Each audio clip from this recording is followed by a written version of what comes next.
Tonight we've been working on the plea and mitigation. So I'm going to provide some general feedback based on what I've seen in the room that I've been in. So the first point is in relation to presentations of the plea and mitigation generally. So the presentations that I've seen tonight have been very well performed, actually.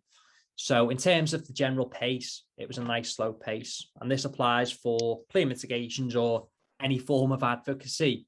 You need to ensure that you're presenting in a way that the bench of magistrates or the judge can understand. They'll be taking notes. They need to follow what you're saying. So speaking at a nice, clear, slow pace is always a good way. Another thing that you need to focus on throughout, really, particularly given that this is a type of advocacy where you're trying to persuade the bench or persuade the judge, is to think about alternating the sort of the tone or the pitch of your voice. You don't want it all sort of flat all the way throughout. So you can alter your pitch and pace, emphasize certain points, pick the voice up at certain points, just to add a little bit of life to the presentation so it doesn't sound quite dull. At the end of the day, you're there trying to present an argument on behalf of your client and you're trying to get the outcome that they want. So you need to put a little bit of passion into the presentation itself. So moving on to some of the points that I've made tonight regarding the sort of presentations that I've seen. One good point that's been used throughout is to start the presentation by telling the magistrate what it is that you hope to achieve. So ultimately, in a case like this, your client doesn't want to go to prison. Quite frankly, he doesn't care about any of the other aspects of the sentence. His main concern is staying out of prison. So you can start, as most people did, by saying, Your Worships, I'm here today to ask you to follow the recommendations and not impose a custodial sentence. So that's always a good way to start. I saw a lot of presentations that were quite formulaic. So it was sort of, in my submissions today, I'm going to start by dealing with the sentencing guidelines. Then I'm going to move on to the aggravating factors. Then I'm going to move on to the mitigating factors. With the plea and mitigation, I don't think it needs to be that formulaic, particularly in terms of the introduction itself. With other types of advocacy, whether it's mooting or submissions advocacy, then fine. But with the plea and mitigation, I think it's a bit more conversational in tone. So you don't necessarily need to have that sort of structure whereby it's this is the point we're going to make, then this point, then that point. I think just jump into your submissions. So we started by dealing with the categorisation of the offence. That's where a lot of people tended to start. And all of the presentations I saw today challenged the categorisation of this particular offence because the prosecution had said that it fell within A1 and a number of people challenged the harm. And there's no problem with doing that whatsoever. I think this is a case that was borderline A1 or A2. There's nothing wrong with challenging the categorisation at the start, but think about your submissions and think about the way that you're going to go about that. So you need to be reasonable with the argument. There's no point trying to get this down, particularly outside of category A on the culpability.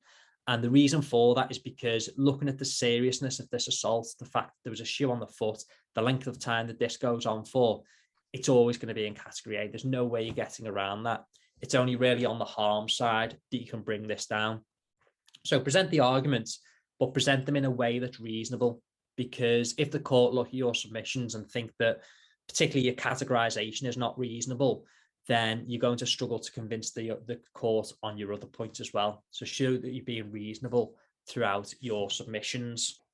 What you also need to do with a case like this is really emphasise the fact that your client is remorseful. So point out early doors that he's pleaded guilty at the very outset of this offence. There's been a full admission and interview, and that will lead you nicely on to the point that he regrets what he's done and that this simply was a snap, sort of spare of the moment type thing.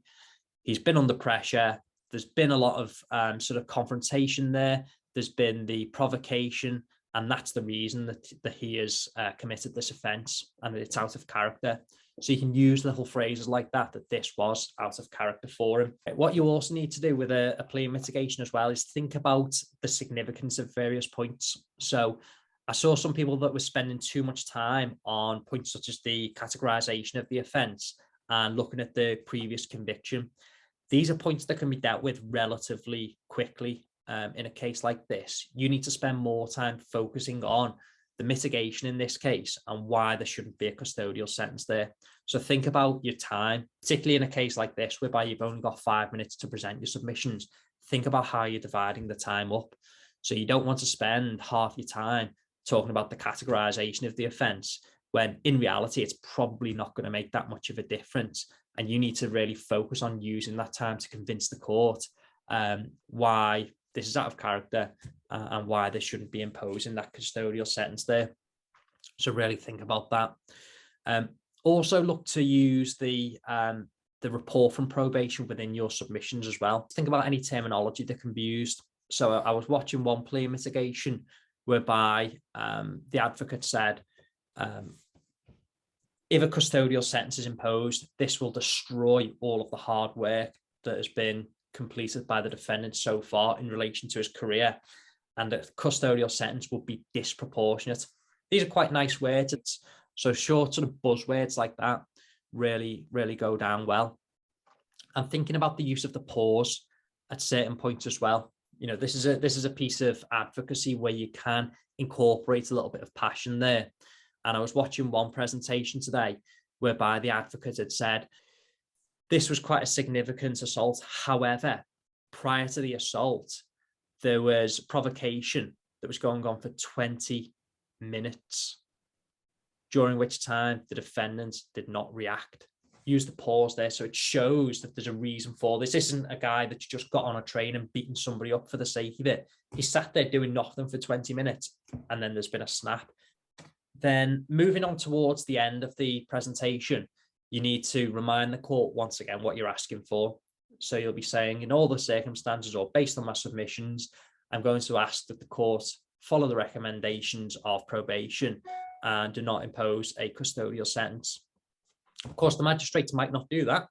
So you would say, if you're not with me on that point, and if you do feel that a custodial sentence is the correct sentence, I would ask that any custodial sentence be suspended, and give a bit of an explanation as to why you want that custodial sentence suspended. So explaining the impact on the defendant of a custodial sentence, once again reinforcing why that would be disproportionate, and explaining how that would be important.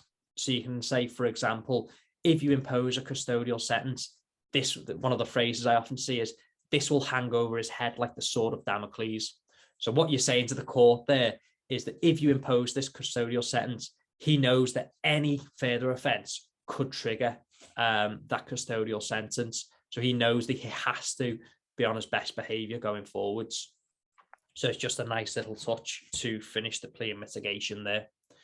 So those are just some of my tips in relation to the plea and mitigation.